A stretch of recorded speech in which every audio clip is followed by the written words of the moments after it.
Hi guys, welcome to Varsha creations. So ఈరోజు మన ఛానల్లో రెసిపీ ఏంటో తెలుసా? సమోసా అనమాట. సో సమోసా చేయడానికి చాలా ఈజీ ప్రాసెస్లో చెప్తాను నేను, చూడండి. ఫస్ట్ 1.5 కప్ మైదా యాడ్ చేసుకోండి. ఆ తర్వాత కొద్దిగా సాల్ట్, ఆ తర్వాత కొద్దిగా వాము యాడ్ చేసుకోండి. And 1/2 teaspoon ghee add చేసి బాగా మిక్స్ చేయండి. వీడియోలో కనిపించినట్టుగా రావాలి మనకి పిండి. ఆ తర్వాత కొన్ని వాటర్ యాడ్ చేస్తూ కూడా మిక్స్ చేసుకోండి డబ్ని. ఆ తర్వాత ఆయిల్ యాడ్ చేసి దానికి అప్లై చేసి సైడ్కి పెట్టేయండి రెస్ట్ కోసం. ఆ తర్వాత ఇప్పుడు మనం ఆలూ స్టఫింగ్ కోసం ప్యాన్ పెట్టుకొని కస్తూరి మేతిని డ్రై రోస్ట్ చేసుకోవాలి.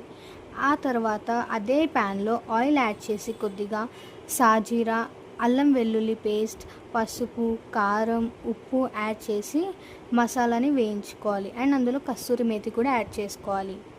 బాగా మసాలా ఫ్రై అవ్వాలన్నమాట. ఫ్రై అయిన తర్వాత మనం ఇప్పటిదాకా బాయిల్ చేసి పెట్టుకున్న ఆలూని యాడ్ చేసుకోవాలి. ఆలూ అంతా కూడా మసాలాకి పట్టుకునేలాగా బాగా మిక్స్ చేసుకోవాలి.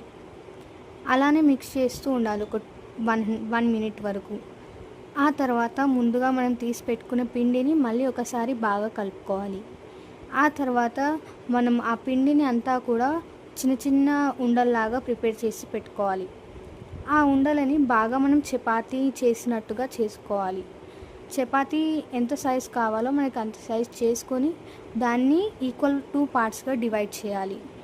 డివైడ్ చేసిన తర్వాత వాటర్ సహాయంతో మనము సైడ్స్కి అంతా కూడా వాటర్ అప్లై చేసి సమోసా చేసే విధంగా మనం ఫోల్డ్ చేసుకోవాలి. వీడియోలో చూపించినట్టుగా ఫోల్డ్ చేసుకోండి. వాటర్ ఎందుకు అప్లై చేస్తామంటే మనకి సమోసా విడిపోకుండా ఉంటుంది. ఆయిల్లో వేసినప్పుడు మంచిగా స్టఫింగ్ అందులో ఫిల్ చేసుకోవాలి ఆలూది.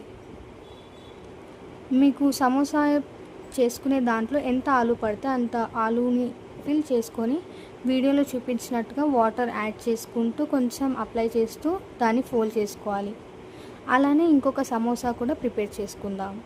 సేమ్ అదే విధంగా వాటర్ అప్లై చేస్తూ సైడ్స్కి బాగా షేప్ వచ్చేలాగా దాన్ని ఫోల్డ్ చేసుకొని సేమ్ యాజ్ యూజువల్ ఆలూని ఫిల్ చేసుకోండి. అందులో ఫిల్ చేసుకొని దాన్ని క్లోజ్ చేసేసేయండి. అలానే ఆ తర్వాత డీప్ ఫ్రై కోసం ఫస్ట్ ప్యాన్ తీసుకొని ఆయిల్ యాడ్ చేసుకోండి. ఆయిల్ బాగా హీట్ అవ్వాలన్నమాట. ఆయిల్ బాగా హీట్ అయిన తర్వాత మనం ఇందాక ప్రిపేర్ చేసుకున్న సమోసాలను అందులో వేసి ఫ్రై చేయండి. గోల్డెన్ బ్రౌన్ వచ్చేలాగా ఫ్రై చేసుకోండి. గోల్డెన్ బ్రౌన్ వచ్చిన తర్వాత అవన్నీ తీసుకోవాలి. మనం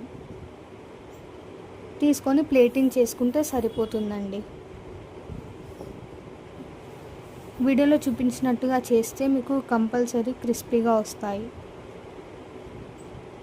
చూసారు కదా సమోసాస్ ఎంత క్రిస్పీగా, ఎంత సాఫ్ట్గా, ఎంత టేస్టీగా ఉన్నాయో.